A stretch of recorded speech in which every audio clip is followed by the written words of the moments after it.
അല്ല, അത് പ്രാദേശിക തെരഞ്ഞെടുപ്പുകൾ സാധാരണ 30 വർഷത്തെ തെരഞ്ഞെടുപ്പുകൾ പരിശോധിച്ചാൽ UDF ഒരു മേൽക്കൈ കിട്ടുക എന്ന് പറയുന്നത് അത്ര എളുപ്പമുള്ളൊരു കാര്യമല്ല. സാധാരണ തദ്ദേശ സ്വയംഭരണ തെരഞ്ഞെടുപ്പുകൾ സംഘടനാപരമായ കാര്യങ്ങൾ കൊണ്ടും മറ്റു പ്രശ്നങ്ങൾ കൊണ്ടും ഇപ്പോൾ ആ മേൽക്കൈ നമുക്ക് ഉണ്ടായിരിക്കുകയാണ്, നല്ല മേൽക്കൈ ഉണ്ടായിരിക്കുകയാണ്. അപ്പോൾ ഇതൊരു 45%, 47%, 47ആണ് ഞങ്ങളുടെ ടാർഗറ്റ്. 45 മുതൽ 47% വരെയുള്ള വോട്ടിങ്ങിലേക്ക് നിയമസഭാ തെരഞ്ഞെടുപ്പിൽ കൊണ്ടുപോകും. അതാണ് ഞങ്ങളുടെ ടാർഗറ്റ്. 47ആണ്. അത് ഞാൻ നേരത്തെ പറഞ്ഞല്ലോ, അവരെ തോൽപ്പിക്കാൻ എളുപ്പമാണ്, പക്ഷെ തോറ്റെന്നവരെ ബോധ്യപ്പെടുത്താനാണ് ഏറ്റവും വലിയ പാട്. ഞാനത് പറഞ്ഞപ്പോൾ നിങ്ങൾ ചിരിച്ചില്ലേ? ഇപ്പോഴും മനസ്സിലായിട്ടില്ലല്ലോ തോറ്റത്. മനസ്സിലായതല്ല, ഇത് പഴയ രീതിയാണ്.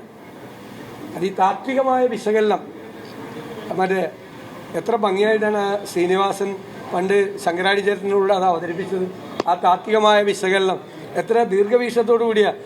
എപ്പോഴും എനിക്ക് തോന്നി ശ്രീനിവാസനെ ഒന്ന് സെല്യൂട്ട് ചെയ്യണം. ഇപ്പോഴാണെങ്കിൽ അത് നിരോധിക്കപ്പെടും. കാരണം പാരഡി ഗാനം നിരോധിച്ചതുപോലെ അത് നിരോധിക്കപ്പെട്ടതിന് ഉറപ്പായിട്ട്. ശരി.